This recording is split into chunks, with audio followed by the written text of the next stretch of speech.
Shalom jemaat Tuhan. Ada sukacita, amin. Yang bersukacita boleh kasih senyum dong.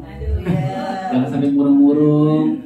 Tegur samping kiri kanannya. Mulai luar biasa baik dan lebih baik. Amin. Sebelum kita mulai baik, kita sama-sama kita turun kepala, kita berdoa. Kembali Tuhan, hari ini Tuhan, kami datang Tuhan ke hadirat-Mu Bapa yang baik. Bersama-sama Tuhan yang mau beribadah Tuhan, menyembah Engkau Tuhan, memuji Engkau Tuhan, meninggikan Engkau Bapa yang baik. Dan bersama-sama Tuhan yang mau dengarkan Tuhan suara-Mu Tuhan, buat setiap kami Bapa yang baik. Makasih Tuhan, buat setiap penyertaan-Mu Tuhan yang gak pernah berhenti buat kami Tuhan. Makasih Tuhan, buat semua cinta-Mu, kasih-Mu Tuhan yang gak pernah berhenti Tuhan buat kami Bapa yang baik. Kami tahu Tuhan Yesus, kami sebenarnya gak layak Tuhan terima semua itu Bapa yang baik. Tapi semua karena Engkau Tuhan, semua karena cinta dan semua karena kasih-Mu Tuhan buat kami Tuhan. Saya boleh bisa terima Tuhan semua anugerah Tuhan. Hari Tuhan, hari ini kami mau datang Tuhan dengan bersyukur Tuhan. Kami datang Tuhan dengan pengucapan syukur Tuhan Yesus. Yang pengakuan kami Tuhan Yesus. Kami mau katakan Tuhan, Kau layak disembah Tuhan Yesus. Kau layak kami tinggikan Tuhan dalam kehidupan kami Bapa yang baik. Dan kami mau belajar Tuhan menempatkan Engkau Tuhan sebagai nomor satu Tuhan.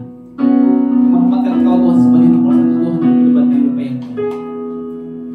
Ambil alih Tuhan kehidupan kami Tuhan, kuasai kehidupan kami Bapa yang baik. Dan bila Tuhan kehidupan kami boleh jadi Tuhan seperti yang Kau mau Tuhan. Dengan kerjaan Tuhan, dengan kehendak-Mu Tuhan atas setiap kami Tuhan. Atas ibadah pagi hari ini Tuhan, atas keluarga kami Tuhan, atas teman-teman kami Tuhan, atas masa depan kami Bapa yang baik. Terima kasih Tuhan, seperti yang Kau ingin di surga dalam kehidupan kami Tuhan. Ini coba syukur kami, ini doa kami Tuhan. Dalam nama Tuhan Yesus kami bersyukur. Haleluya. Amin. Saya nak disuruh kembali berdiri. Sekali lagi saya mau tanyakan, ada Shalom. Apa kabarnya pagi hari ini? Biasa. Boleh dong kasih tos samping kiri kanannya. Waduh, ibu malah dua-dua dah. Bersukacita kita punya Tuhan yang luar biasa.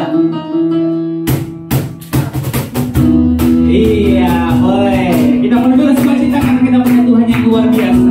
Kita penuh dengan sukacita karena Tuhan hadir di tempat ini dan Dia merawat setiap kita. Makasih Tuhan. Datanglah kebaiknya dengan hati bersyukur. Datanglah melataran dengan hati. Rasakan dan lihatlah betapa baiknya Tuhan baginya berhidup padanya. Akan bersorak-sorai, sama-sama katakan akan bersorak-sorai, akan bersorak-sorai bersyukur, bersyukurlah kepada Tuhan sebab Dia baik, bahwasannya selamanya kasih setianya. Bersyukurlah kepada Tuhan sebab Dia baik, bahwasannya untuk selamanya kasih setianya. Kau sangat tegas, datanglah kebaiknya dengan hati bersyukur. Datanglah pelatarannya dengan hati bersyukur.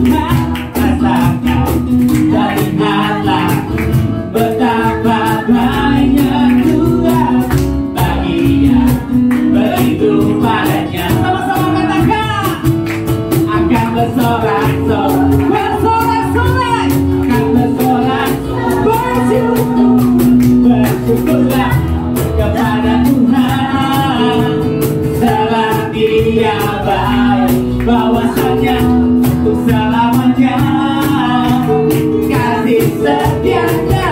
Bersyukurlah kepada Tuhan sebab Dia baik, kasih setia. Bersyukurlah, bersyukurlah kepada Tuhan sebab Dia baik, bahwasannya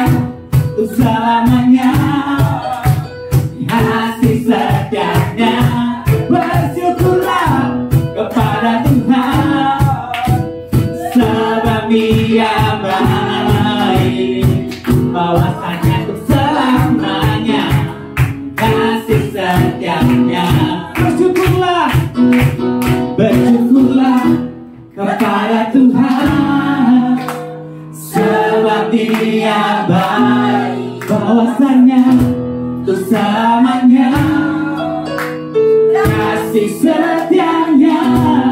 Bersyukurlah kepada Tuhan, sebab Dia baik, bahwasanya untuk selamanya kasih setianya. Bersyukurlah, bersyukurlah kepada Tuhan, sebab Dia baik, bahwasanya untuk selamanya kasih setianya. Bersyukurlah kepada Tuhan, sebab Dia baik, bahwasanya kasih setianya.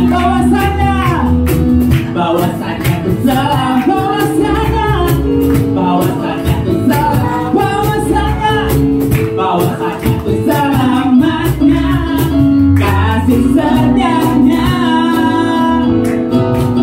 Bersyukurlah, haleluya,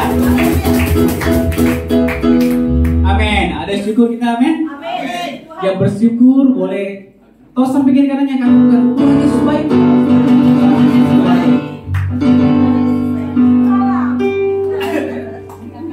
Saya senang lihat ekspresi ibu semua luar biasa. Kayaknya goyang itu, enak banget itu, luas banget. Oke. Kita bersyukur sama Tuhan Yesus yang luar biasa baik. Kami punya Tuhan yang besar, kami punya Allah yang luar biasa, kami punya Allah yang terbaik dalam kehidupan kami. Karena itu kami penuh dengan syukur tuh. Sebuah karakter Tuhan dalam kehidupan kami Bapak yang baik. Makasih Tuhan. Ku diberi kuasa Raja mulia, menaklukkan musuh, dibawakan ku pakai kuasa Raja mulia. Bila Allah ada bersamaku, siapa jadi lawanku? Sungguh besar, sungguh besar Kau Tuhanku, Engkau perisai. Ku berdiri dengan iman dalam Yesus Tuhan. Kau yang memberi kemenangan. Ku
Amin. Kita punya Tuhan di atas segala Tuhan, Raja di atas segala Raja. Dia memberikan kuasa buat semua kita, dan kita harus bangga. Kita jadi anak Raja di atas segala Raja. Dan Tuhan bilang kita akan jadi pemenang, bahkan lebih dari pemenang. Akan jadi kepala bukan jadi ekor. Makasih Tuhan Yesus, makasih Tuhan. Dengan segala syukur Tuhan, yang penuh kerendahan hati Bapa yang baik, berikan syukur kami Tuhan Yesus, yang terbaik Tuhan buat Engkau Bapa yang baik. Engkau Allah yang layak dipuji, Engkau Allah yang layak disembah Tuhan. Kami tahu Tuhan kami gak layak Tuhan terima itu semua Tuhan Bapa, tapi karena kasih-Mu Tuhan, karena anugerah-Mu Tuhan Yesus, kami boleh layak terima Tuhan, terima yang sempurna Tuhan, terima yang ajaib Tuhan, terima yang luar biasa Tuhan dari Engkau Tuhan buat kehidupan kami yang baik. Yang menaikkan sembah kami Tuhan, menaikkan pujian kami, pengakuan kami, mazmur kami bagi Engkau Tuhan.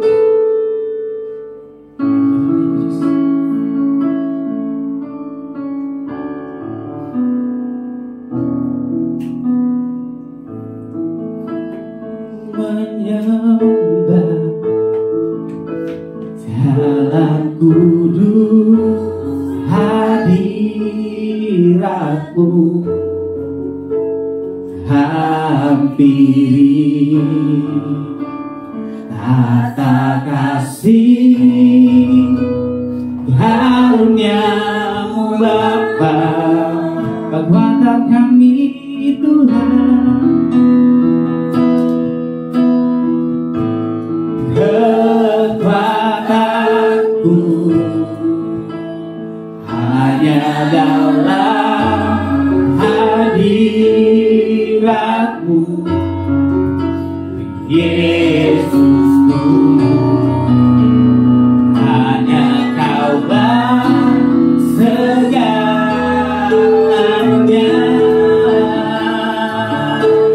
Kau segalanya Tuhan. Ku yakin Kau hadir di sini, ku rasakan kuasa yang tak terbatas. Ku yakin Kau nyata di sini, kemenangan terjadi di sini. Ku yakin Kau, ku yakin Kau hadir di sini, ku rasakan kuasa yang tak terbatas. Ku yakin Kau nyata di sini, kemenangan terjadi. Ku yakin Kau hadir, ku yakin Kau hadir di sini, ku rasakan kuasa yang tak terbatas. Ku yakin Kau nyata di sini, kemenangan terjadi. Ku yakin Kau hadir, ku yakin Kau hadir di sini, ku rasakan kuasa yang tak terbatas. Ku yakin Kau nyata di sini, kemenangan terjadi di sini, kemenangan terjadi di sini, kemenangan terjadi di sini. Sama-sama bersembah Tuhan. Haleluya Tuhan, haleluya, haleluya. Kami memuji Allah yang besar, kami menyembah Allah yang luar biasa. Engkau ajaib.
cintaku dalam hadirat-Mu, hanya dalam dekapan-Mu, ya Yesus. Kami sembah, kami naikkan syukur, pengagungan bagi-Mu, ya Yesus. Bukakan setiap hati kami, isi setiap hati kami, penuhi hidup kami dengan kuasa dari-Mu, dengan kasih yang dari-Mu, cinta yang sempurna dari-Mu Tuhan. Biar kami penuh di dalam-Mu Tuhan, biar kami penuh bersama-Mu Yesus.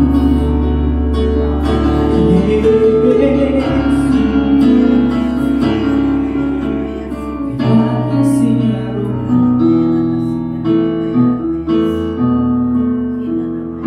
Ku yakin Kau hadir di sini. Ku rasakan kuasa yang tak terbatas. Ku yakin Kau nyata di sini. Kemenangan terjadi di sini. Katakan ku yakin Kau hadir di sini. Ku rasakan kuasa yang tak terbatas. Ku yakin Kau nyata di sini.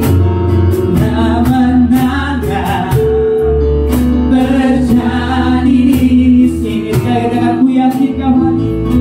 Ku yakin Kau hadir di sini. Ku rasakan kuasa yang tak terbatas. Ku yakin Kau nyata di sini. Kemenangan terjadi di sini. Kemenangan terjadi. Kemenangan terjadi. Lagi katakan kemenangan. Kemenangan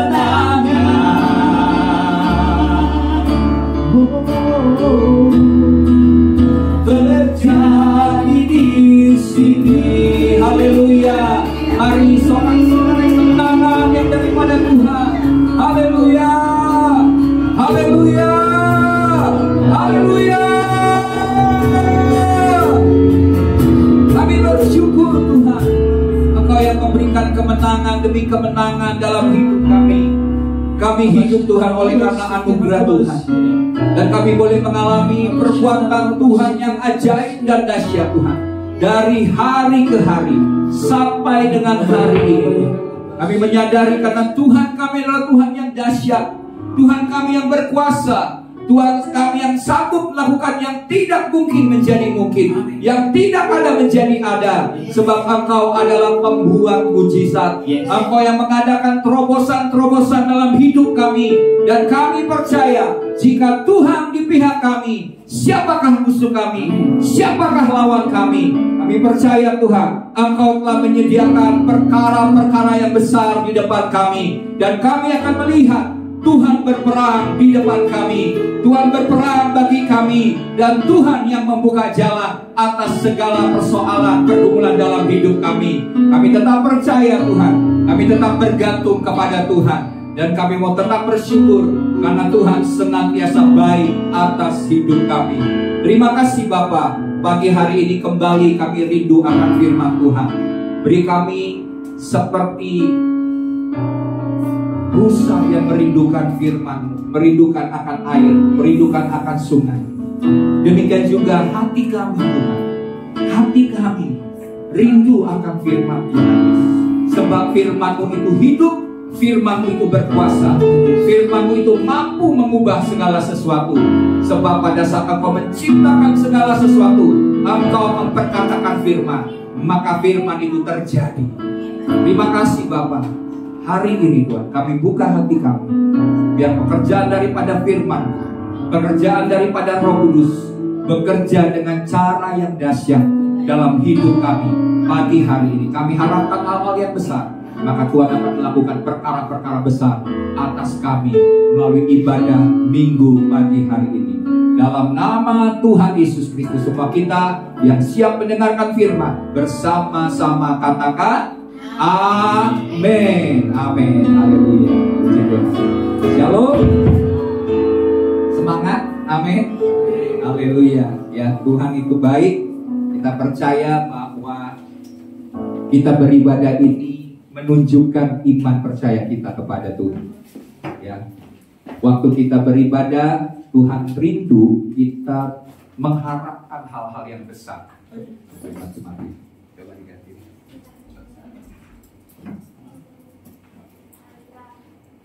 Tuhan rindu kita memiliki harapan. Dalam setiap kali kita beribadah, kita mau Tuhan, Engkau mau bicara apa pada saya? Tuhan, Engkau mau menyampaikan apa yang perlu aku lakukan dan kerjakan. Waktu kita punya kehausan akan firman yang sedemikian, maka firman itu akan bekerja dalam hidup kita.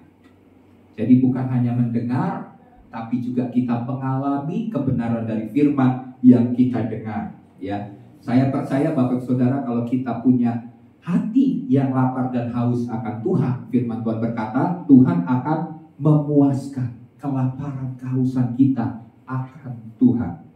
Ya, nah hari ini Bapak Saudara, kita akan mendengarkan firman Tuhan.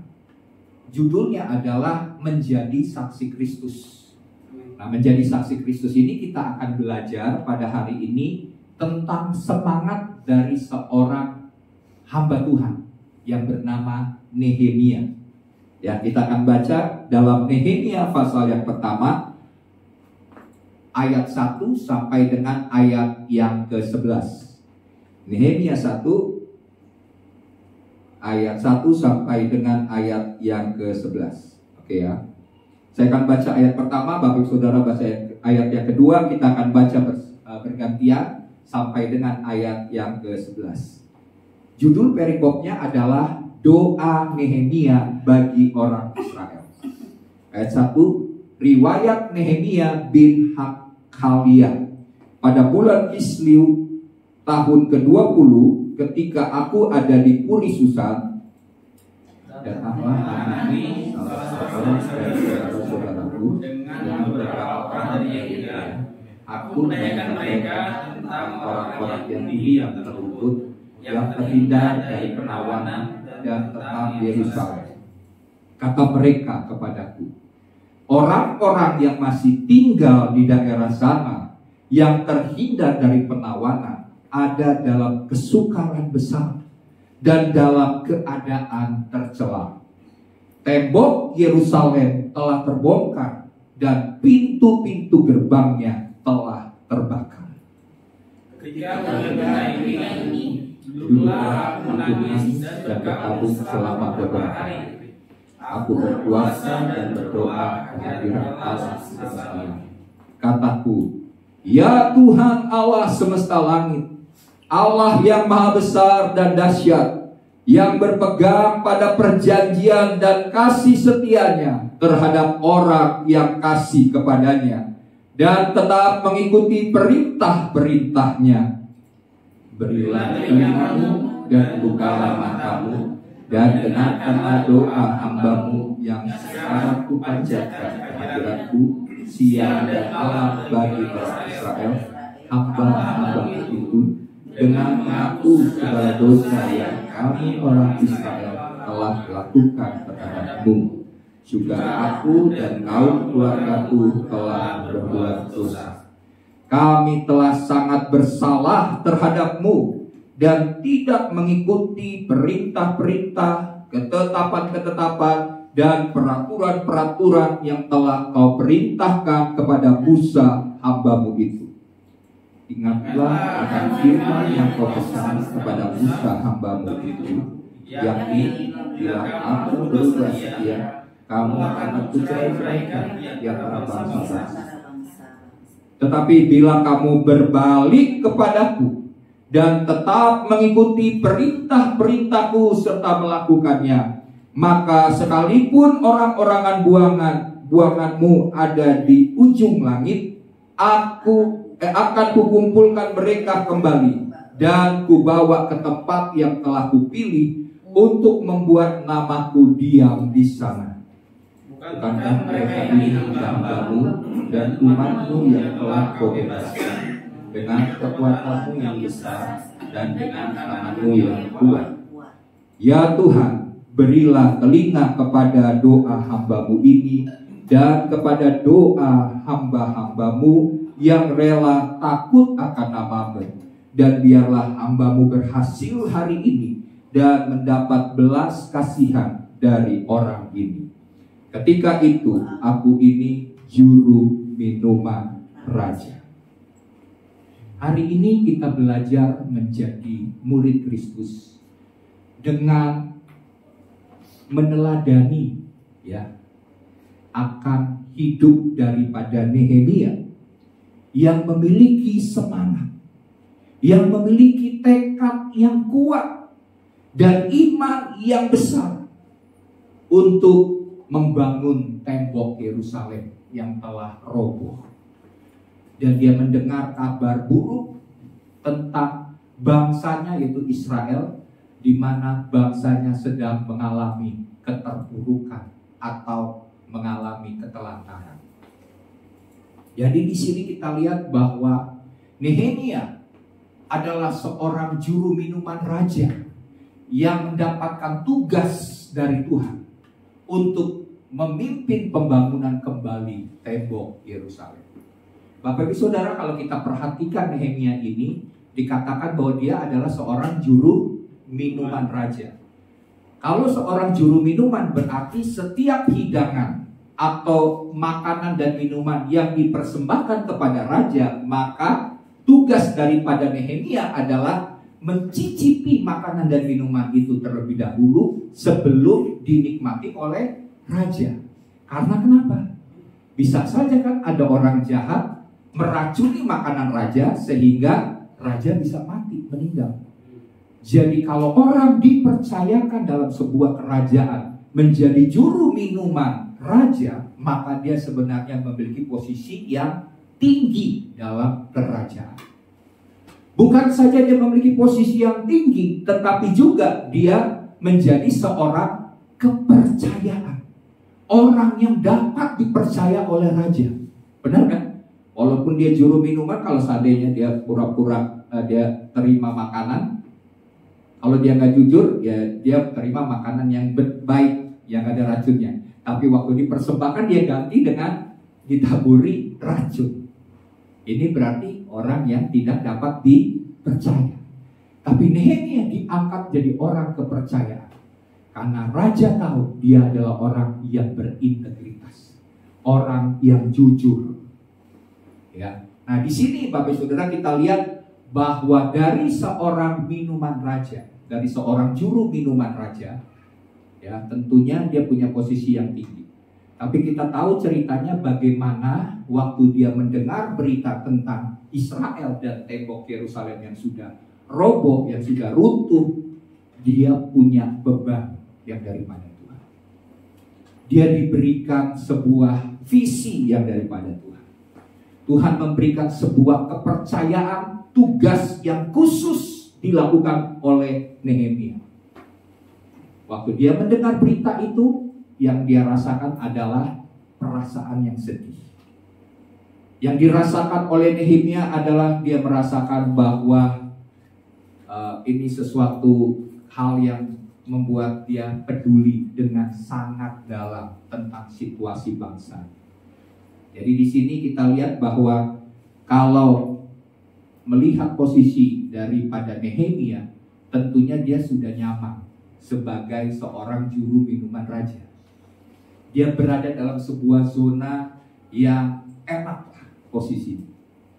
Tapi setelah dia mendengar berita tentang situasi bangsanya, dan dia tahu bahwa tembok itu kan gambaran dari sebuah perlindungan. Jadi kalau sebuah kota temboknya sudah hancur, maka musuh-musuh akan begitu mudah untuk menyerang kota itu. Jadi kota itu akan hancur dengan sendirinya kalau tidak ada tembok perlindungan, karena itu adalah pertahanan, itu adalah keamanan bagi kota itu. Dan Tuhan menaruh beban dalam hati Nehemia untuk membangun tembok itu. Dan dia tahu waktu dia bangun tembok itu, dia akan membuat rakyatnya sejahtera. Yang tadinya terpuruk menjadi sejahtera.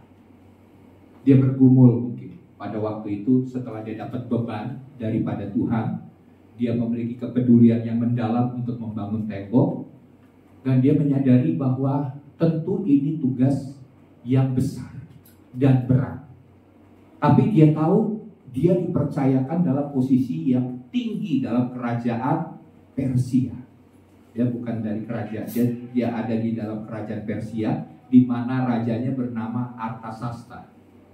Jadi itu sebuah, kalau mau dia pikir ini sudah nyaman di sebuah kerajaan dengan posisi yang tinggi. Tapi dia punya beban untuk hal itu. Tentunya dia mau supaya dia melakukan apa yang merupakan perintah. Dia mau taat kepada yang harus dilakukannya. Karena sebagai posisi yang tinggi, dia punya tanggung jawab yang besar. Nah, seringkali Bapak Saudara, kita tidak menyadari posisi-posisi di mana Tuhan menempatkan kita. Saya ingat sekali contohnya kisah daripada Ahok ya. Ahok itu kan dia ini pengusaha. Dia sudah sukses. Keluarganya itu pengusaha, punya dari dahulu ayahnya itu punya tanah yang luas di daerah Bangkai.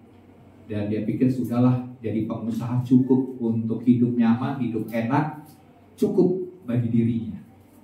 Tapi suatu kali dia punya beban. Dia bilang bahwa dia sudah hidup enak, tapi dia lihat ada rakyat yang banyak menderita. Dan segala usaha dia sebagai seorang pengusaha untuk memberkati rakyat terbatas.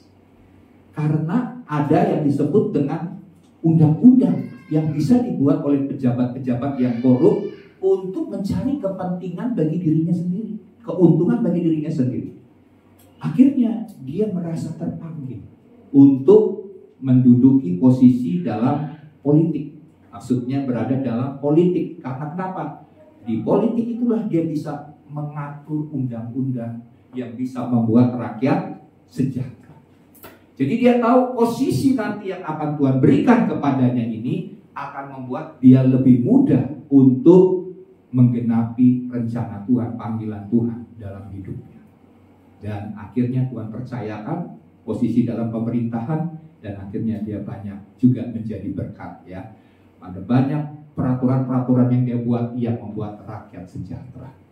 Itu contoh aja. Nah, jadi Bapak Saudara, setiap posisi, setiap kedudukan yang Tuhan beri dalam hidup kita, ada yang mungkin memiliki posisi kedudukan di kantor, di perusahaan, dalam pekerjaan, terus dipercayakan dalam lingkungan keluarga kita ini Kristen sendirian mungkin, yang lain masih beragama yang berbeda. Kemudian kita ada di sebuah kelompok masyarakat di mana Tuhan, kita tahu kita ditempatkan sungguh-sungguh di tempat itu untuk jadi berkat. Kita harus tahu bahwa Tuhan sendiri yang kadang-kadang membawa kita ke dalam situasi dan kondisi yang demikian untuk kita tetap menjadi saksinya Tuhan. Ya, Tuhan pakai kita di posisi dimanapun Tuhan percayakan kita untuk kita menjadi saksi-saksi Kristus. Nah, di sini Bapak Ibu Saudara, kita lihat bahwa situasi yang dialami oleh kota itu akhirnya melalui panggilan yang diberikan Tuhan kepada Nehemia melakukan panggilannya. Dia taat membangun kota Yerusalem, membangun tembok-temboknya. Sekalipun Bapak Ibu Saudara, dia membangun di tengah perlawanan, di tengah tantangan, di tengah ancaman. Dan dia dapat menyelesaikan pembangunan tembok itu selama 52 hari. Ya. Dan dia mampu menyelesaikan tembok tersebut walaupun menghadapi ancaman. Bahkan setelah dia membangun tembok, apa yang terjadi? Dia bekerja sama dengan Ezra, dan melalui kerjasamanya dengan Ezra ini terjadi pembaharuan rohani atas bangsa Israel. Lihat, dari sebuah perbuatan kecil di mana dia tahu Tuhan menaruh hatinya, Tuhan bawa dia ke dalam sebuah kerajaan, dipercaya untuk posisi yang tinggi. Kemudian Tuhan menempatkan kerinduan dalam hati Nehemia untuk membangun tembok, dan akhirnya dia menjadi pembaharu kerohanian atas bangsa Israel.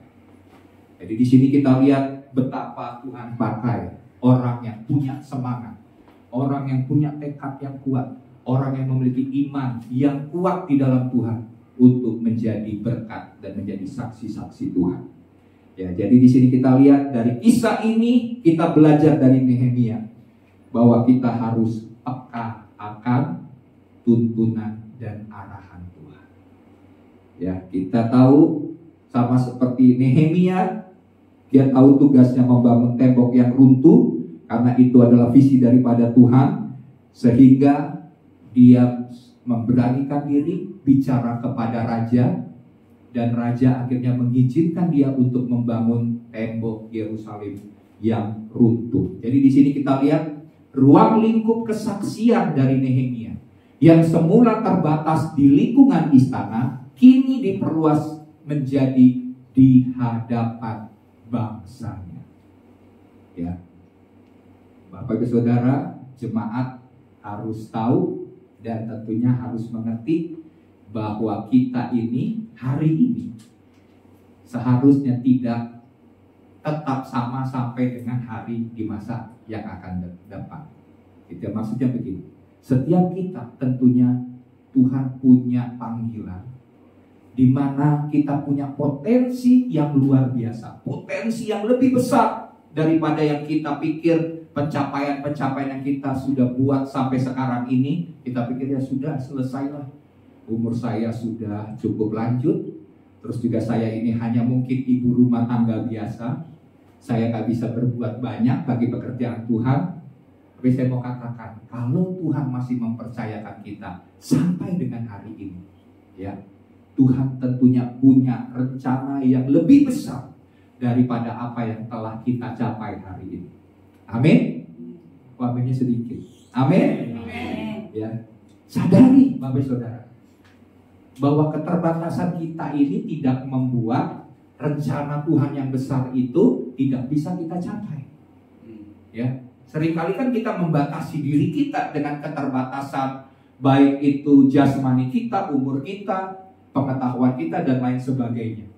Tapi percayalah bahwa ada rencana-rencana yang besar yang Tuhan mau lakukan atas hidup. Asalkan kita menjadi sebuah bejana yang siap dibentuk, ya, untuk dipakai Tuhan secara luar biasa. Tapi kalau kita tidak mau dibentuk, ya kita akan menjadi sebagaimana kita sekarang. Tapi kalau kita siap dibentuk, kapasitas kita diperbesar oleh Tuhan, wadah kita semakin diperluas, maka saya percaya kita akan melakukan jauh lebih besar, jauh lebih banyak dari apa yang kita pikirkan bisa kita buat hari ini. Ya, oke. Jadi di sini kita lihat bahwa Nehemia akhirnya dapat diperluas tugas kesaksian imannya, yaitu berdampak bagi bangsa. Kita akan melihat dan meneladani Nehemia dalam bersaksi dengan hal apa saja. Oke ya. Yang pertama adalah Nehemia mempersiapkan kerohaniannya. Di dalam ayat yang keempat yang kita sudah baca tadi, bisa ditampilkan ayatnya ya. Dalam ayat yang keempat berkata begini, ketika ku dengar berita ini, duduklah aku menangis dan berkabung selama beberapa hari. Aku berpuasa dan berdoa ke hadirat Allah semesta langit. Slide-nya. sebuah tugas yang diberikan oleh Tuhan harus dipersiapkan dengan baik. Amin. Tugas dari pekerjaan kita saja di dalam sebuah perusahaan kita harus kerjakan dengan baik. Apalagi ini sebuah tugas yang dari Tuhan. Kita harus mempersiapkannya secara baik dengan sungguh-sungguh. Dan salah satu bentuk persiapan yang paling utama, yang paling penting dalam kita melaksanakan tugas dari Tuhan adalah berdoa dan berpuasa. Mempersiapkan kerohanian itu yang penting adalah berdoa. Bahkan kita perlu juga untuk berpuasa. Karena ada jenis-jenis tertentu seperti Yesus ajarkan ya, pada waktu ada seorang anak yang sakit ayan. Waktu murid-muridnya mengusir orang yang sakit ayan itu, roh jahatnya nggak keluar-keluar. Akhirnya Yesus berkata apa? Jenis ini tidak dapat diusir selain dengan doa dan puasa. Waktu kita berpuasa, kita akan menerima kuasa daripada Tuhan. Ya, karena waktu kita berpuasa, kita menyediakan hati kita, waktu kita sungguh-sungguh untuk bersekutu dengan Tuhan. Kita terhubung dengan Tuhan. Kita terkoneksi dengan Tuhan waktu kita berpuasa. Karena kedagingan kita, itulah yang seringkali menjadi penyebab kuasa Tuhan tidak dapat bekerja secara maksimal. Jadi waktu kita berdoa dan disertai dengan puasa, maka tentunya kita akan mampu mengerjakan tugas-tugas yang besar yang berasal daripada Tuhan. Kalau kita mau mengerjakan tugas yang besar dan menyelesaikan tugas yang besar daripada Tuhan, kita butuh mempersiapkan rohani kita. Ya, seringkali kita sebagai orang Kristen tidak mempersiapkan rohaninya dengan baik. Waktu tugas dipercayakan oleh Tuhan, baik itu dalam sebuah pelayanan, kita pikir kita sudah punya pengalaman, kita sudah punya kemampuan, kita sudah punya talenta, kita sudah punya semua hal, sehingga waktu kita terjun ke dalam pelayanan, kita pikir, oh sebagaimana dulu-dulu saya bisa, tentunya saya juga akan bisa melayani pekerjaan Tuhan. Padahal Tuhan mau meningkatkan potensi kita. Tuhan mau bawa kita ke dalam sebuah porsi level yang lebih tinggi lagi. Tapi kita seringkali membatasi kuasa Tuhan bekerja melalui hidup kita.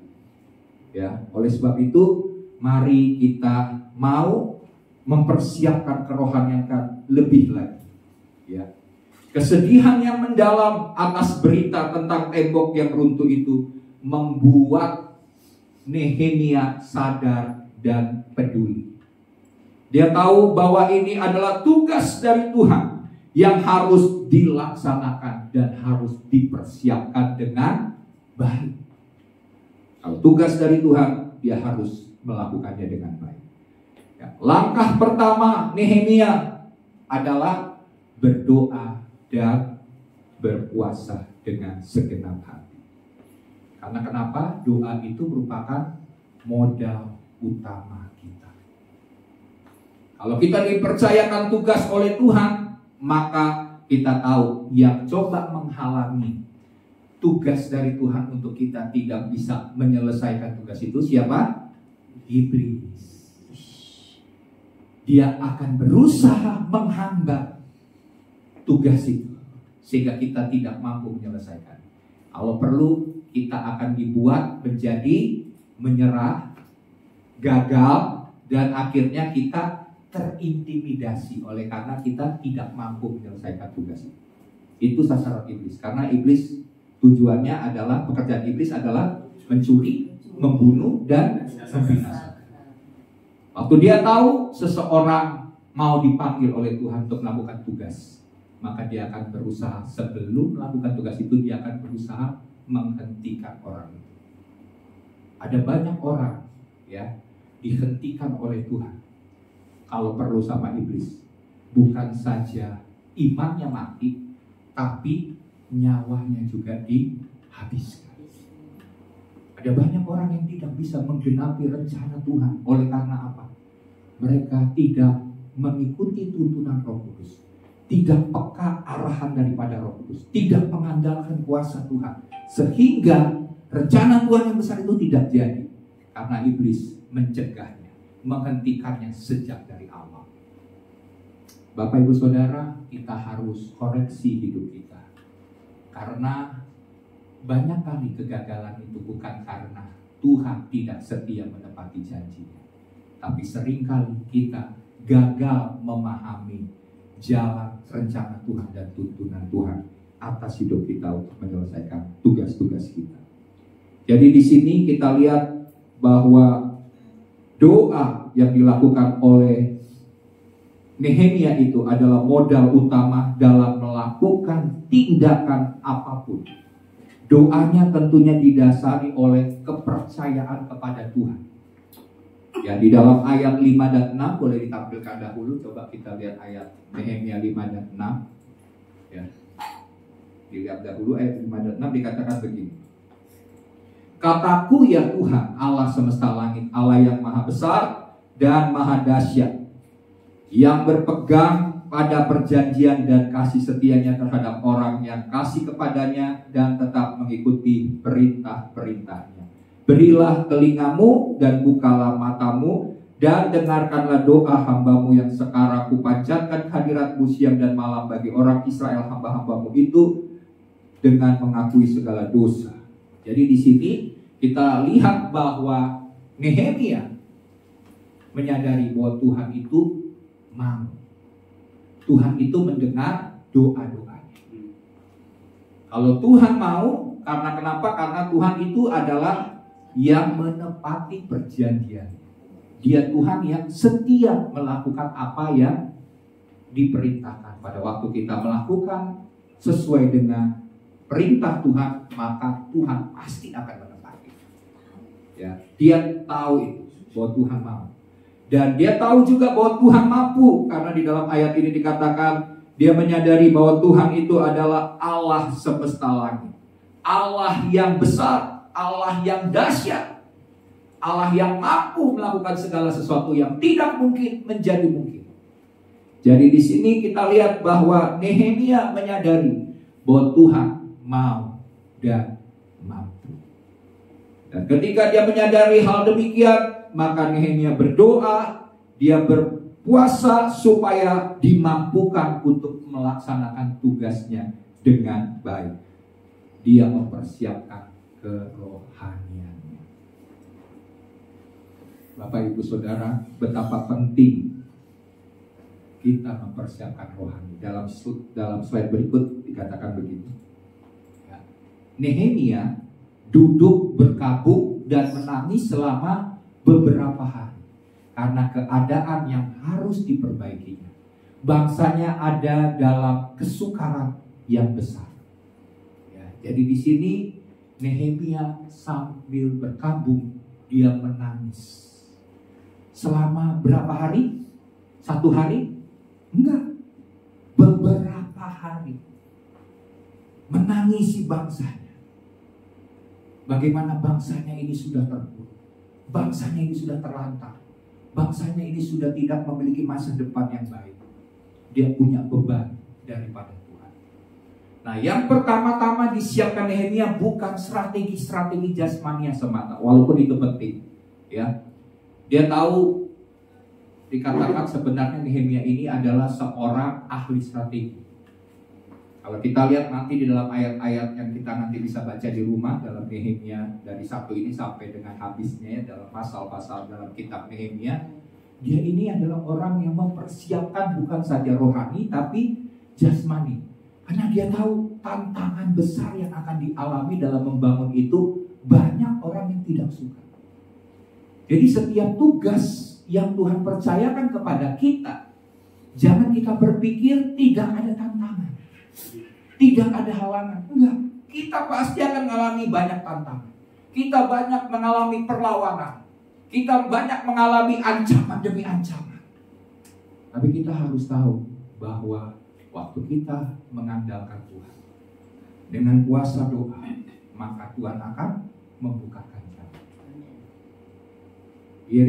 Nehemia menyadari bahwa harus dimenangkan dulu perkara-perkara di alam roh.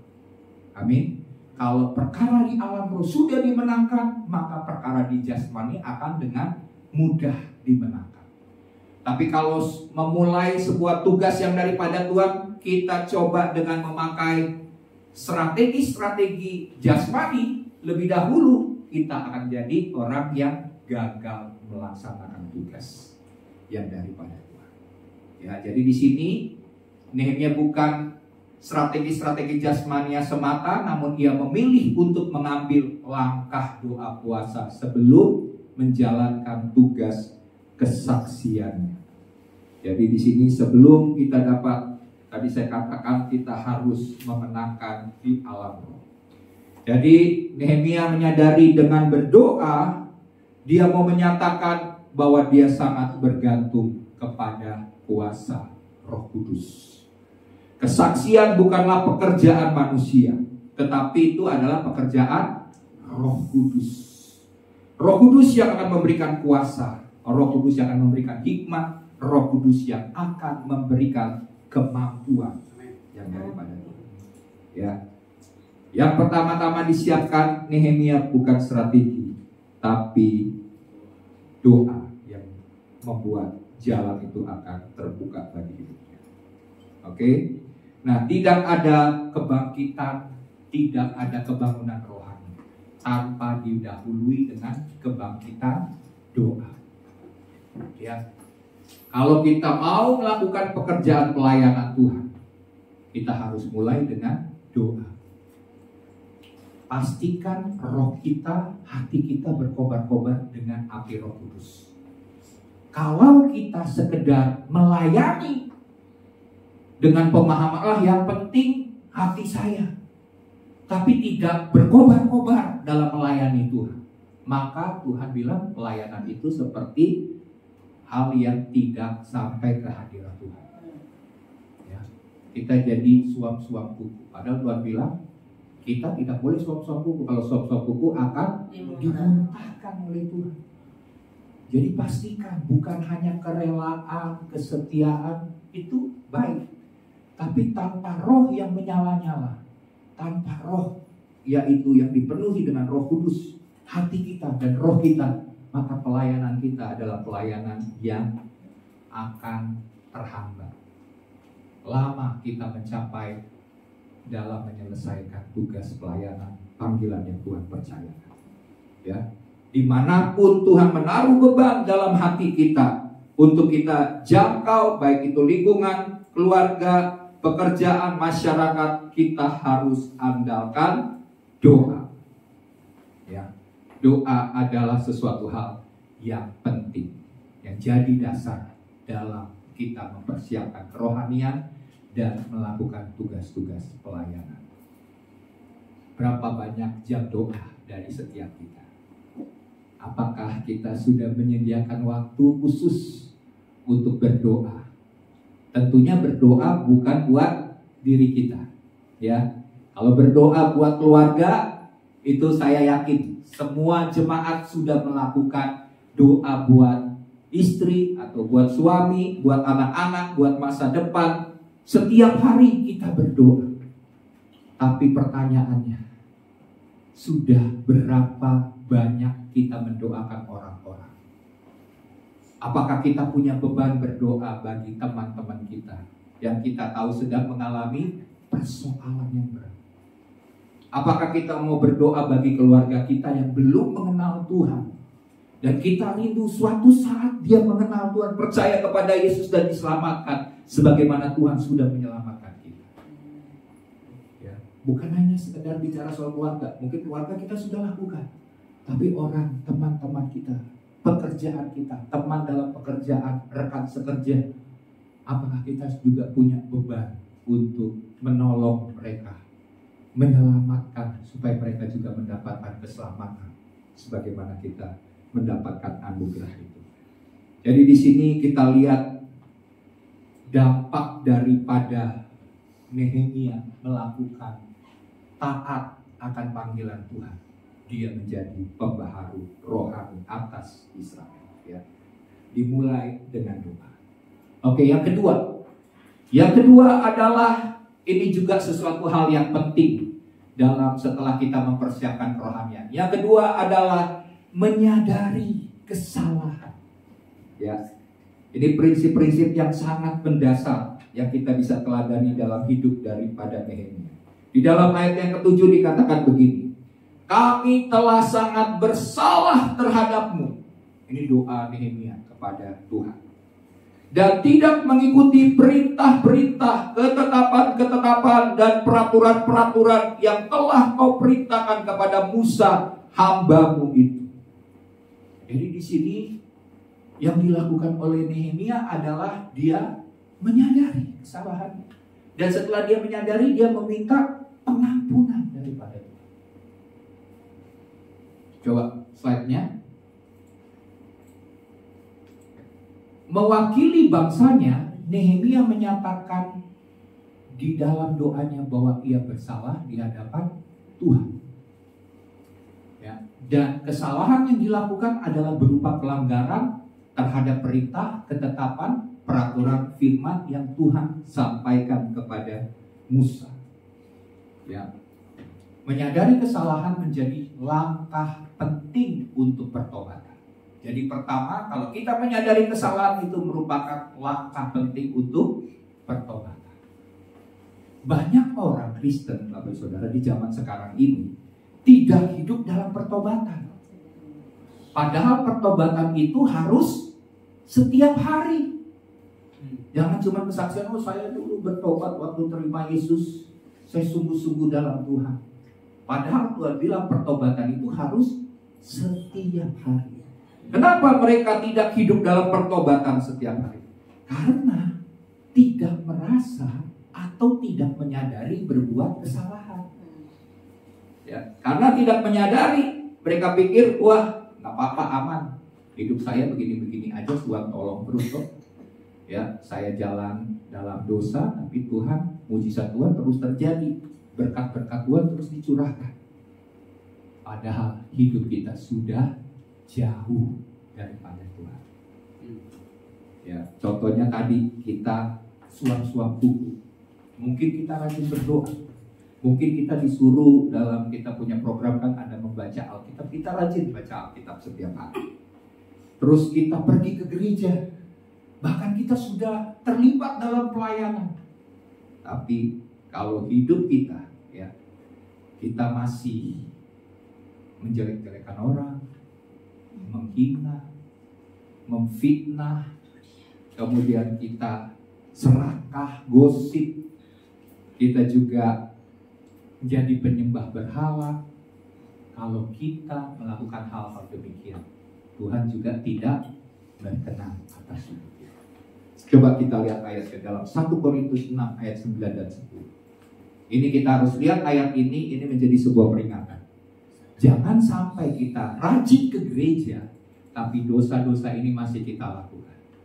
Karena Alkitab dengan jelas mengatakan kita tidak akan mendapat bagian dalam kerajaan Allah. Coba, dikatakan begini. Atau tidak tahukah kamu bahwa orang-orang yang tidak adil tidak akan mendapat bagian dalam kerajaan Allah? Hati-hati.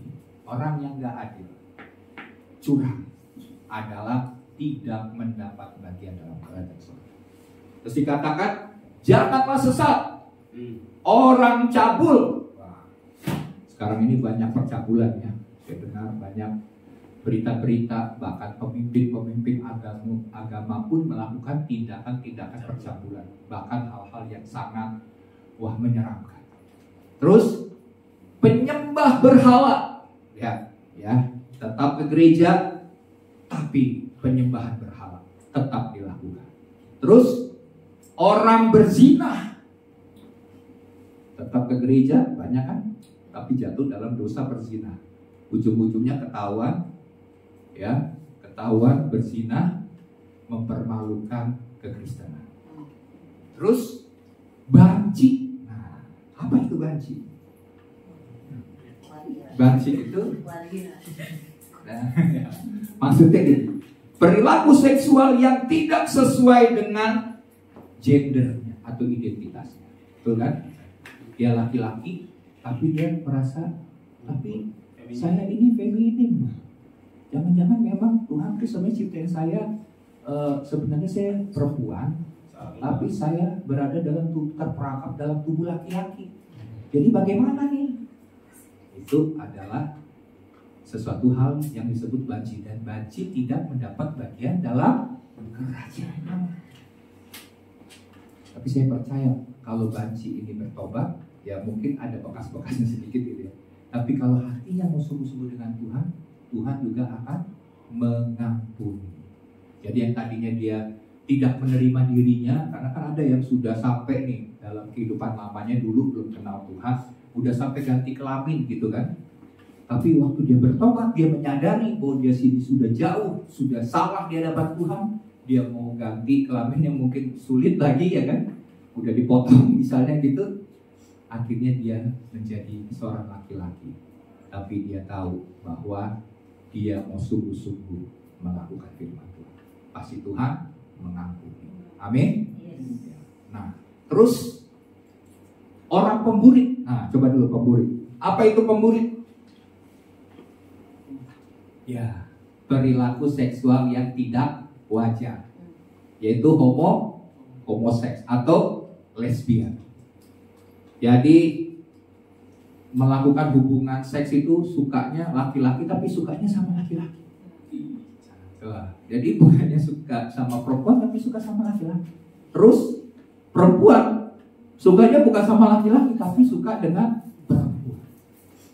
Atau dia pikir apa-apa, saya sama laki-laki suka, sama perempuan juga suka. Nah ini juga bahaya juga.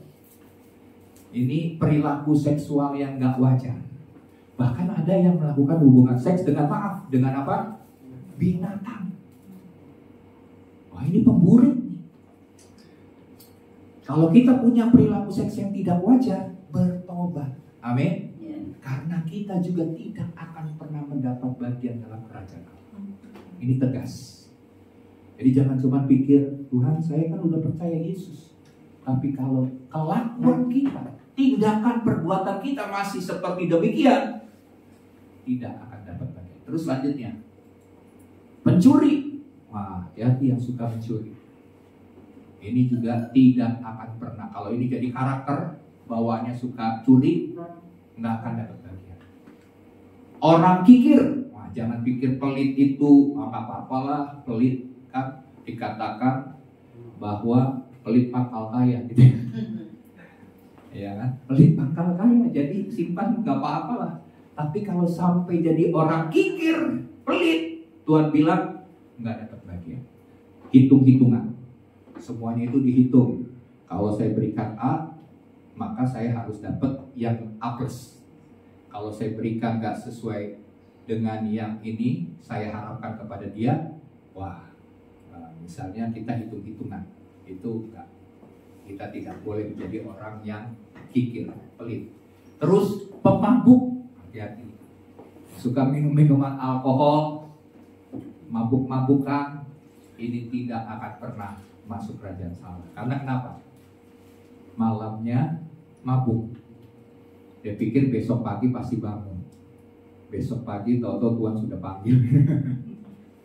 Nggak akan masuk surga, karena dia baru melakukan hal yang tidak benar. Mabuk-mabukan. Terus mabuk-mabukan, orang mabuk kan bisa melakukan tindakan-tindakan yang jahat kan. Banyak orang membunuh karena mabuk.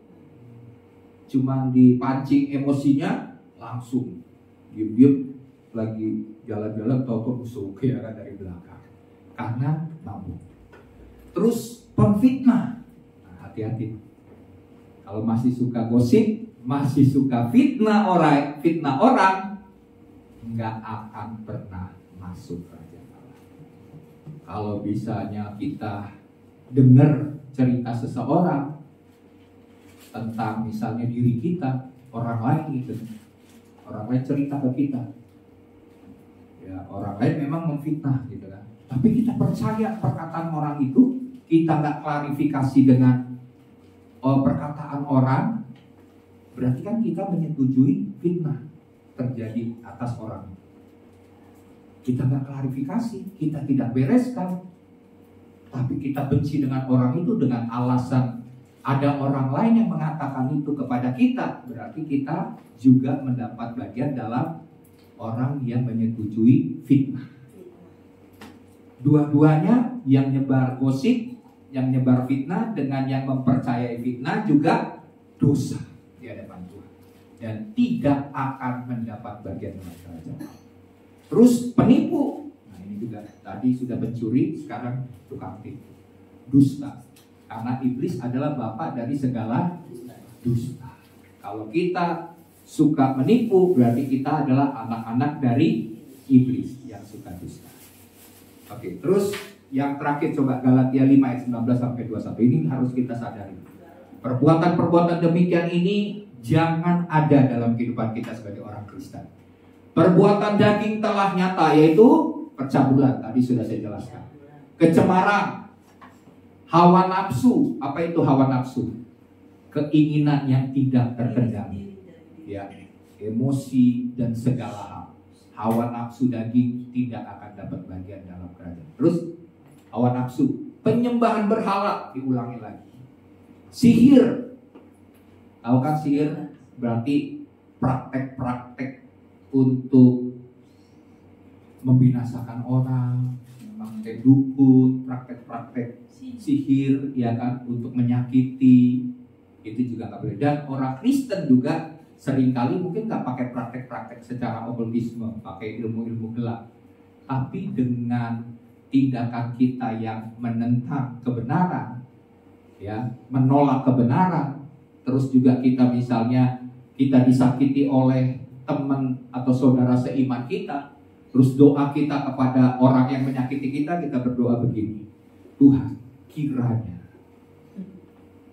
orang ini akan mengalami penderitaan yang sangat parah. Dia akan menderita sakit penyakit yang tidak tersembuhkan sampai dia mati. Dia akan membayar harga, dia akan keluarin duit yang banyak untuk pengobatannya, karena dia sudah menyakiti hati saya. Nah, ini namanya doa-doa sihir. Nah, kalau orang sudah melakukan hal demikian, dia pikir doa-doanya ya kan dia jahat sama saya, udah saya doa juga jahatlah sama dia. Kalau perlu saya akan melakukan hal jahat kepada dia. Ini juga tindakan sihir. Sihir bisa terjadi dalam gereja. Karena mungkin kita nggak suka dengan mungkin pemimpin, misalnya pemimpin rohani ini kalau khotbah kayaknya nyinggung-nyinggung saya misalnya gitu. Ya udah, Tuhan buktikan, Tuhan buktikan bahwa saya ini benar, bahwa dia salah. Tunjukkan Tuhan, sampai orang-orang melihat bagaimana dia jatuh. Wah, itu namanya doa sihir. Dalam kekristenan tidak diperbolehkan doa-doa atau sihir terjadi, ya. Terus perseteruan, apa perseteruan?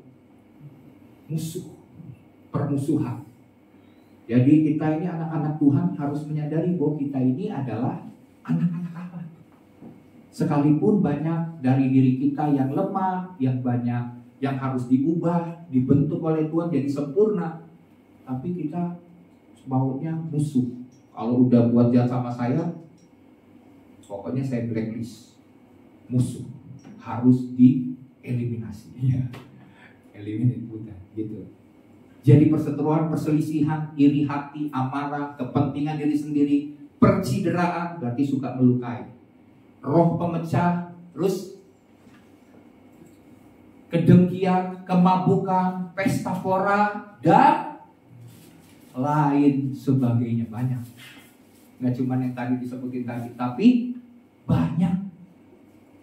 Terhadap semuanya itu kuperingatkan kamu seperti yang telah kubuat dahulu, bahwa barang siapa melakukan hal-hal yang demikian, dikatakan apa? Ia tidak akan mendapat bagian dalam kerajaan Allah. Jadi hati-hati hidup kita, ya. Menyadari kesalahan juga adalah langkah penting sehingga kita akan bergantung kepada kuasa Tuhan dalam kesaksian. Tanpa menyadari dan mengakui kesalahan, kita akan mengandalkan kekuatan kita sendiri, nggak lagi mengandalkan kuasa Tuhan. Itu yang kedua, ya. Oke, yang ketiga, yang terakhir, karena waktunya ternyata cepat juga, ya. Yang ketiga adalah mengingat firman Tuhan. Nehemia berdoa, dia katakan begini, ingatlah akan firman yang kau pesan kepada Musa hamba. Dia berkata, dia tahu bahwa bila kamu berubah setia, kamu akan Tuhan cerai beraikan. Tapi kalau kamu berbalik, kita berbalik daripada Tuhan, maka Tuhan akan memberkati kita. Karena Tuhan adalah memegang perjanjian dan Tuhan adalah setia. Jadi intinya adalah slide-nya yang kita sampaikan ketika bersaksi tentu saja bukan cerita kita sendiri, apalagi karangan yang tanpa bukti. Jadi bukan cerita tentang keberhasilan kita, bukan sekedar waktu kita bersaksi tentang kesaksian, kesuksesan, hidup yang diberkati, mujizat kesembuhan yang kita alami, itu semua baik.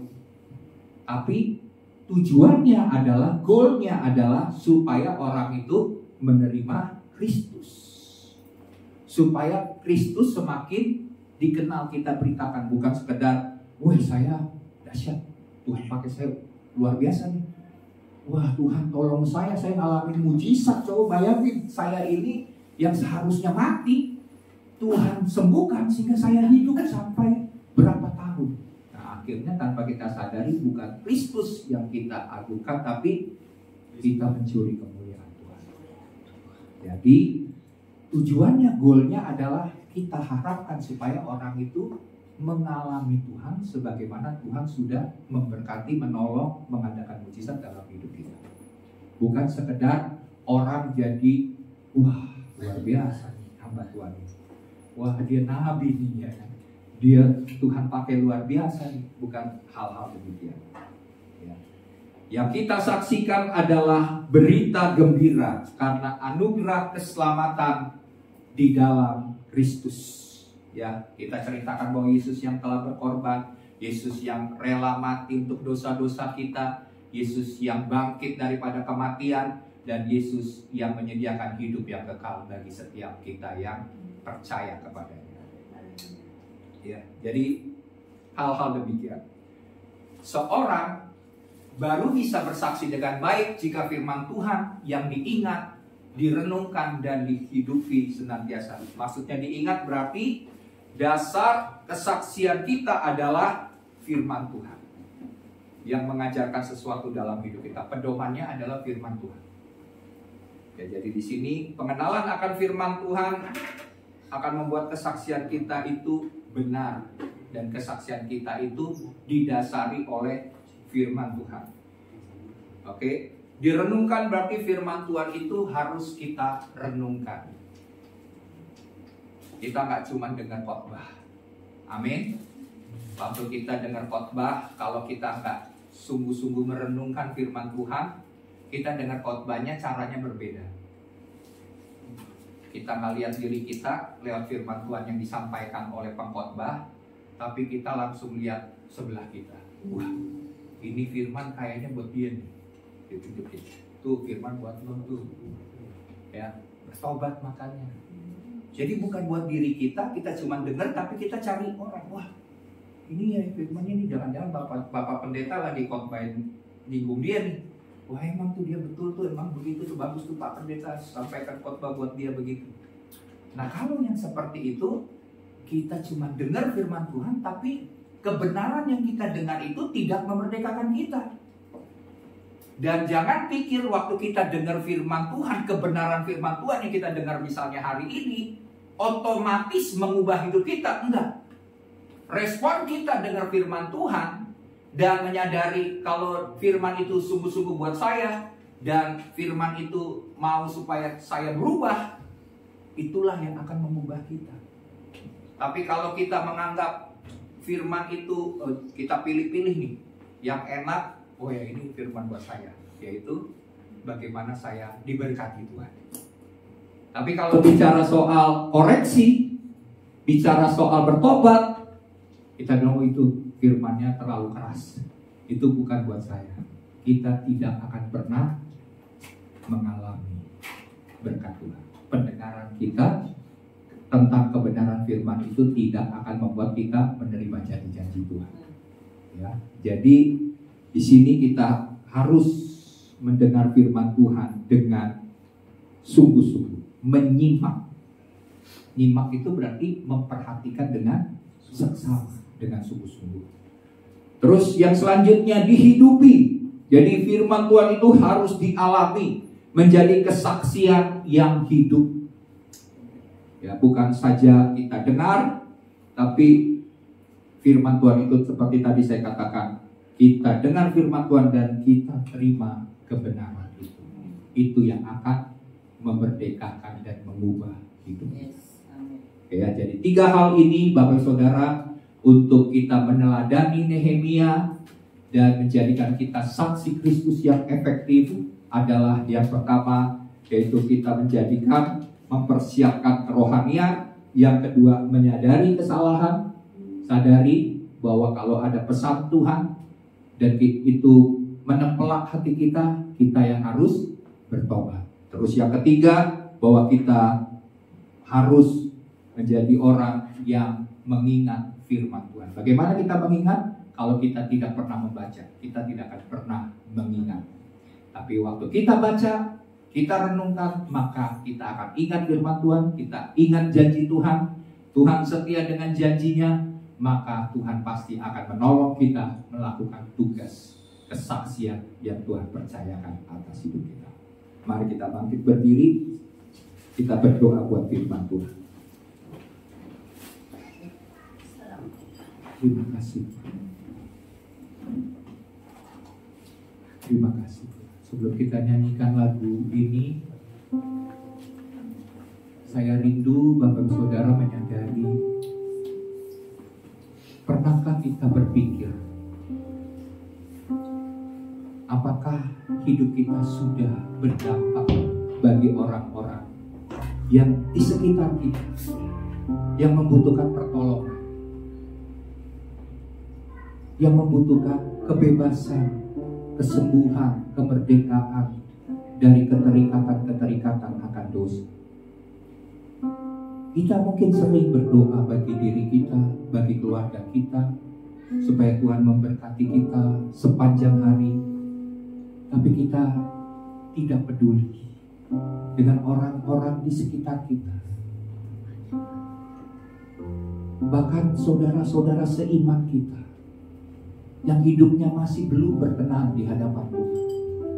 Kita tidak peduli, kita cuek. Kita menganggap bahwa itu adalah urusan pribadinya kepada Tuhan. Tapi hari ini kita belajar tentang Nehemia. Ketika Nehemia mendengar kabar yang dialami oleh saudara-saudaranya di Yerusalem, bahwa tembok Yerusalem itu roboh, dan ekonomi bahkan keamanan kota itu menjadi taruhan. Tuhan menaruh beban dalam hati Nehemia. Nehemia tahu ini adalah sebuah panggilan.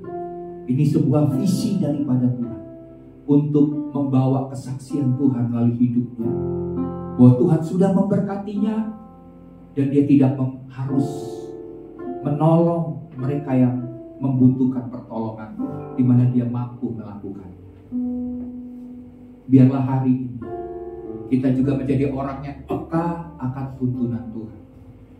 Kita bukan hanya memikirkan berkat-berkat bagi diri kita sendiri, tapi kita mulai melihat baik itu depan belakang kita, kiri kanan kita, mereka orang-orang yang juga membutuhkan kasih Tuhan. Dan Tuhan mau supaya kita juga menjangkau mereka, menolong mereka. Dan itu dimulai dengan doa, karena doa itu berkuasa. Doa merupakan modal utama dalam kita membawa kesaksian Tuhan dalam hidup. Biarlah kita mulai melakukan dan menerapkan prinsip-prinsip dasar yang dilakukan oleh Nehemia, supaya kita juga menjadi saksi-saksi Kristus yang efektif, menjadi pemenang-pemenang dalam kehidupan kita, dan kita boleh jadi berkat dan berdampak bagi lingkungan kita. Kita nyanyikan lagu ini. Buka mata hatiku,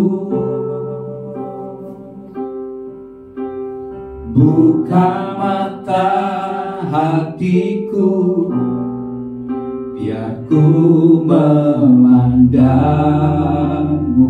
I want to see you, Lord.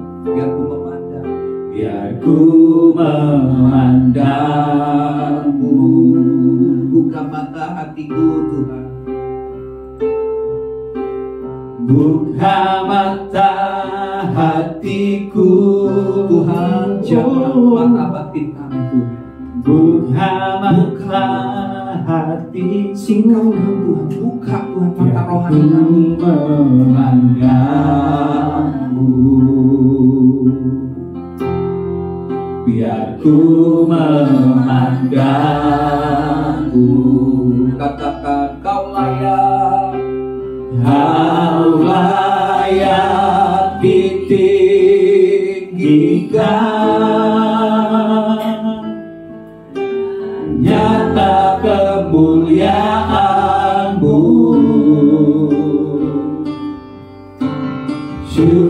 curahkanlah kuasa-Mu, ku sembah kudus, kudus, kudus. buka mata hatiku. Buka mata hatiku. Ini doa kami Tuhan. Buka mata hatiku, biar ku Berikan kami matamu Tuhan. memandangmu, Berikan kami matamu Tuhan, biar untuk ku melihat sebagaimana Tuhan melihat. Buka mata hati kami Tuhan.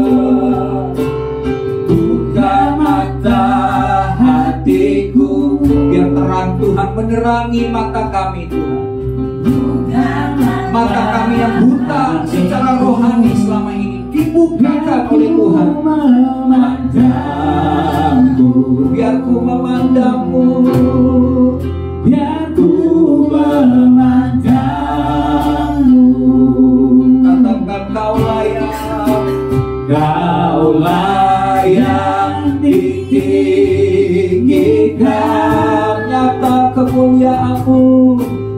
nyata kemuliaan-Mu, curahkanlah kuasa-Mu, ku sembah kudus, kudus, kudus, Kudus, kudus. kudus, kudus, kudus, kudus, kudus, kudus,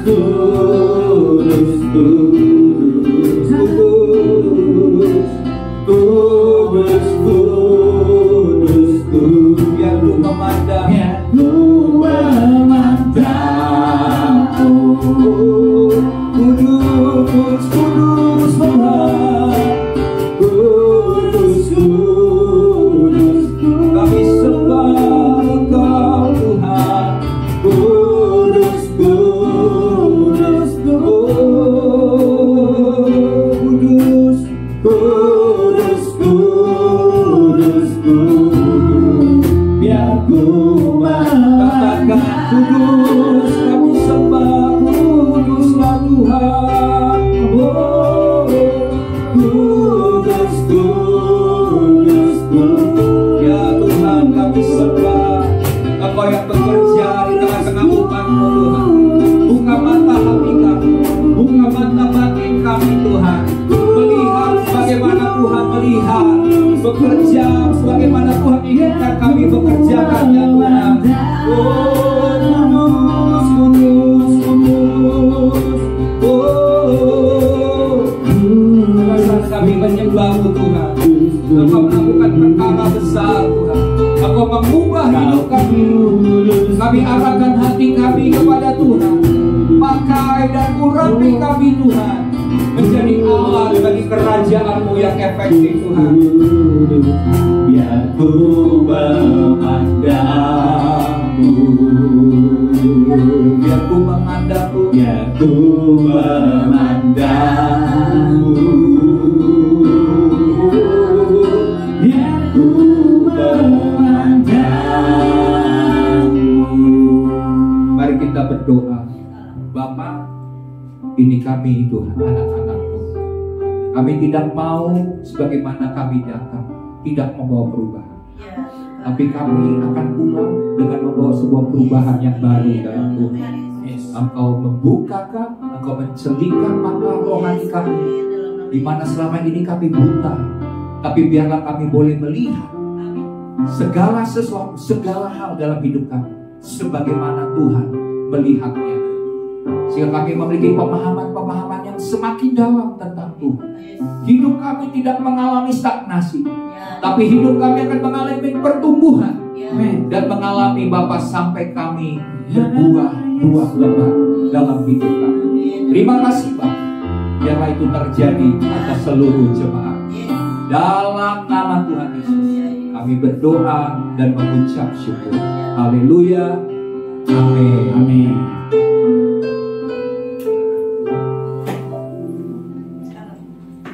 Puji nama Tuhan. Saudara diberkati dengan firman Tuhan. Amin. Amin. Coba saya kita memberi persembahan. Sebelum kita memberi sama-sama kita tuang kepala, kita berdoa. Makasih Tuhan, makasih Bapa yang baik.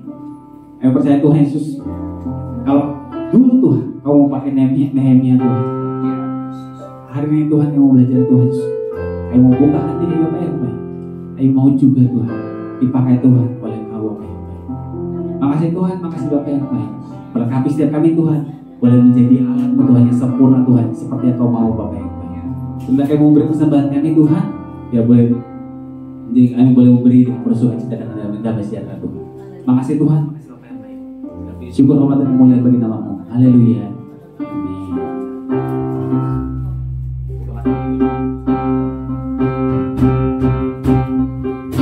Buka mata hatiku, buka mata hatiku, biar ku memandangmu, biar ku memandangmu, ku memandangmu. Buka mata hatiku, buka mata hatiku, buka mata hatiku, biar ku memandangmu, biar ku memandangmu. Kaulah yang ditinggikan, nyata kemuliaan-Mu, curahkanlah kuasa-Mu. Ku sembah kudus, kudus, kudus. Ku sembah kudus, kudus. Ku sembah, ku sembah kudus, kudus, kudus. Jadi nama Tuhan, Tuhan Yesus memberkati semua persembahan kita.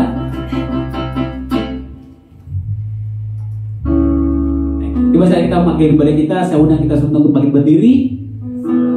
Makasih Tuhan Yesus, makasih Bapa yang baik. Segala kemuliaan Tuhan, segala pengagungan Tuhan, segala syukur hormat sebelum kami Tuhan. Hari ini Tuhan Yesus, kami naik bagi nama-Mu Tuhan Yesus. Yes, Lord. Oh, praise.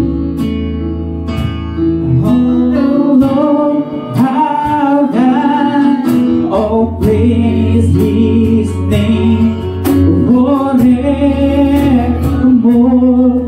For endless days we will sing Your praise. Oh Lord, loud. Oh, praise the name.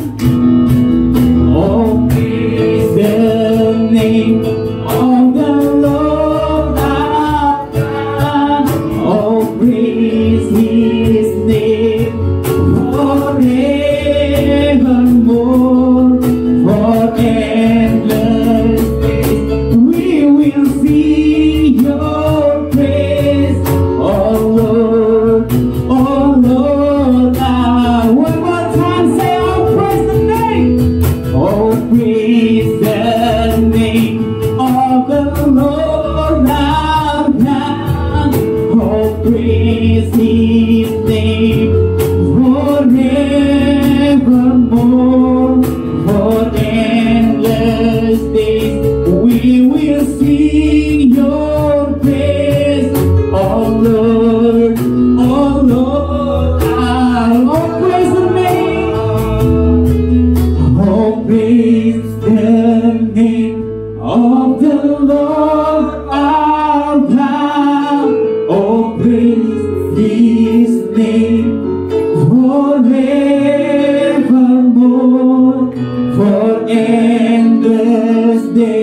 will sing your praise. Oh Lord, our God, oh Lord, our God,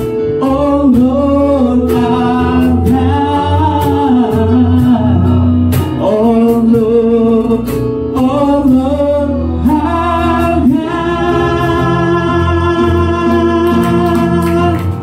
Makasih Tuhan Yesus, makasih Bapak yang baik.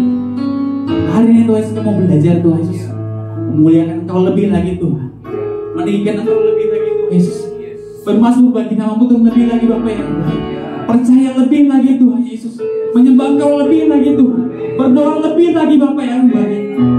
Upgrade kami Tuhan hari ini Tuhan Yesus, setiap kami Tuhan hari ini dibangkitkan Bapak yang baik, setiap roh kami Tuhan dibangkitkan Bapak yang baik, menjadi hati kami diisi lagi Bapak yang baik, bangkitkan lagi Tuhan, bakar lagi Tuhan Yesus. Hari ini Tuhan Yesus, benar-benar terjadi perubahan, pembaharuan yang baru Tuhan, dalam setiap kehidupan kami Bapak yang baik. Kami boleh dibangkitkan lagi Tuhan Yesus, kami boleh diisi kembali lagi Bapak yang baik. Kami mengucap syukur Tuhan, semua karena anugerah-Mu Tuhan, semua karena cinta-Mu Tuhan Yesus, semua karena kasih-Mu saja Tuhan, buat setiap kami Bapak yang baik. Jadikan kami Tuhan anak-anak-Mu Tuhan tempat ini Tuhan, benar-benar anak-anak-Mu yang benar-benar Tuhan, sempurna Tuhan, seperti Engkau mau Tuhan Yesus, berbuah-buah lebat Tuhan Yesus, buat orang-orang di sekitar kami Tuhan, buat keluarga kami Tuhan Yesus, buat teman-teman kami Tuhan, tempat pekerjaan kami Tuhan, di lingkungan sekitar kami Tuhan, bangsa kami Bapak yang baik. Makasih Tuhan Yesus, makasih Bapak yang baik. Kami percaya Tuhan kami boleh menjadi anak-anak Tuhan yang berbuah-buah lebat Bapak yang baik. Biarlah Tuhan Yesus, apa yang menjadi kerinduan-Mu Tuhan Yesus, boleh kami lakukan Tuhan Yesus. Makasih Tuhan, makasih Bapak yang baik. Ini setiap kami Bapak yang baik, ini setiap kami Tuhan Yesus, perbaharui kehidupan kami Tuhan Yesus. Semua yang masih salah Tuhan, kami mohon ampun Tuhan, Engkau perbaharui lagi Bapak yang baik. Semua yang masih kurang Tuhan dalam kehidupan kami Tuhan, kami mohon ampun Bapak yang baik. Engkau perbaharui lagi Bapak yang baik.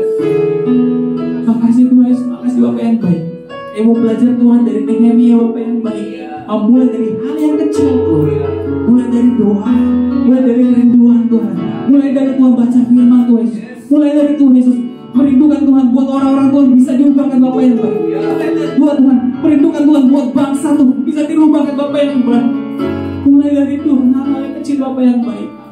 Biar kehidupan kami Tuhan boleh menjadi buah Tuhan, boleh menjadi dampak Tuhan buat di sekitar kami Bapak yang baik. Makasih Tuhan, makasih Bapak yang baik.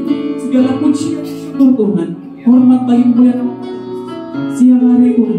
Benar-benar Tuhan yang mau bawa berubah Tuhan Yesus, yang mau Tuhan dirubah Tuhan seperti yang Kau mau Tuhan Yesus. Makasih Tuhan Yesus, makasih Tuhan Yesus. Kami berdoa Tuhan buat gereja di tempat ini Bapak yang baik. Biar gereja di tempat ini Tuhan Kau rubahkan Bapak yang baik, Kau pakai lebih luar biasa lagi Bapak yang baik. Semua yang masih kurang kami mohon ampun Tuhan, Kau yang rubahkan Tuhan semuanya Bapak yang baik. Kami percaya Tuhan mulai gereja ini Tuhan pakai lebih luar biasa lagi Tuhan Yesus. Dan Tuhan berdoa buat semua orang Tuhan Yesus yang jemaat-jemaat Tuhan yang beribadah tempat ini Tuhan, boleh juga dirubahkan Tuhan, boleh gereja tempat ini Tuhan Yesus. Berikan kesatuan hati Tuhan Yesus, berikan iman yang lebih lagi Tuhan Yesus, kepercayaan yang lebih lagi, kerinduan Tuhan yang lebih lagi Bapak yang baik. Makasih Tuhan, makasih Bapak yang baik. Berdoa buat Bapak Gembala dan Ibu Gembala kami Tuhan di tempat ini Bapak. Biar hikmat melimpah Tuhan daripada Engkau Tuhan, melimpah Tuhan buat kehidupan mereka Bapak yang baik.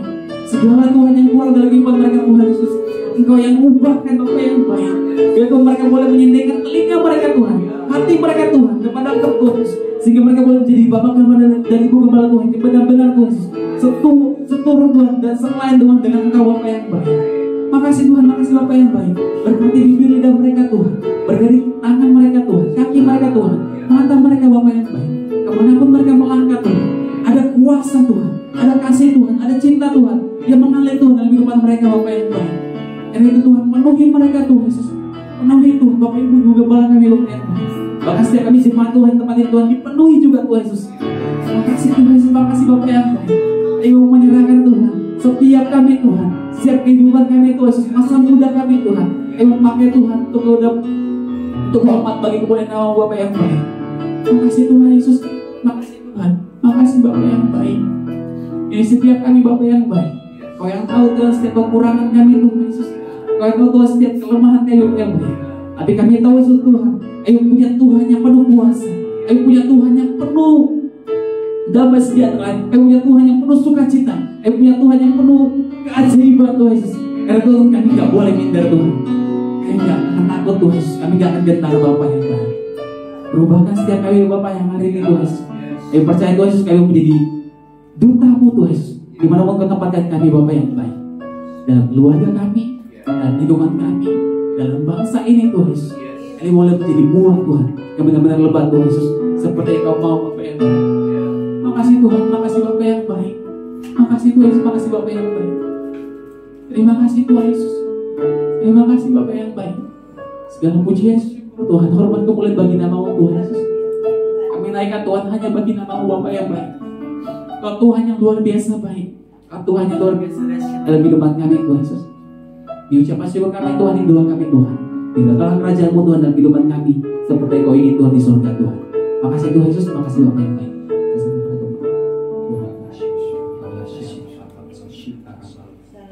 Sebelum kita akan terima berkat Tuhan, beberapa hari lalu tanggal 11 Oktober ada merupakan tahun baru bagi bangsa Yahudi yang disebut PH. Saya percaya bahwa ini waktunya kalau kita sebagai gereja Tuhan membuka hati kita dan mengizinkan Roh Kudus menghembusi hidup kita. Ada hembusan nafas hidup daripada Tuhan yang memenuhi kita, memenuhi gereja. Maka sebagaimana Yeskiel melihat ada tulang belulang, tetapi pada saat Roh Kudus menghembusi akan tulang belulang itu, maka tulang-tulang itu menjadi tentara-tentara yang besar dan kuat. Kita ini adalah tentara-tentara Tuhan. Tanpa kuasa, hembusan, nafas hidup daripada Roh Kudus yang menguasai dan memenuhi hidup kita, maka kita hanyalah menjadi orang-orang yang lemah. Tapi pada tahun ini, pada masa ini ke depan, kita akan melihat mereka yang dihembusi oleh pekerjaan kuasa Roh Kudus, yang dipenuhi dengan kuasa Roh Kudus, yang dipimpin oleh kuasa Roh Kudus, akan mengalami perubahan demi perubahan. Mereka yang tadinya biasa-biasa menjadi luar biasa. Mereka yang tadinya mengalami pergumulan yang begitu berat akan mengalami terobosan-terobosan yang baru. Mereka akan mengalami perkara-perkara yang besar yang tidak pernah mereka sangka selama ini mereka terima. Dan Tuhan akan mengangkat mereka karena mereka percaya akan Roh Kudus yang memimpin langkah hidup mereka. Bapak hamba berdoa bagi jemaat. Sebelum kami menerima berkat, biarlah bagian ini menjadi bagian yang Tuhan berikan bagi jemaat di tempat. Hamba dedikasikan jemaatmu ini bagi pekerjaan-pekerjaan Roh Kudus yang lebih besar, dan kami menjadi umat Tuhan yang siap membuka wadah kami untuk diperbesar dan diperluas bagi kerajaan Tuhan. Mari angkat tangan jemaat Tuhan, kekasih Tuhan, dan terima. Tuhan memberkati engkau dan melindungi engkau.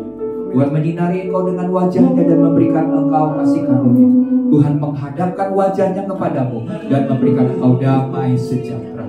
Turunlah berkat daripada Bapa Surgawi, kasih karunia, kasih setia daripada Tuhan Yesus Kristus, dan persekutuan dengan Roh Kudus menyertai engkau mulai hari ini sampai Maranatha, Yesus Kristus datang kedua kali menjemput kita. Kita tidak kedapatan bercacat celah, dan kita akan tinggal bersama-sama dengan Tuhan selama-lamanya. Semua kita yang sudah diberkati bersama-sama katakan amin.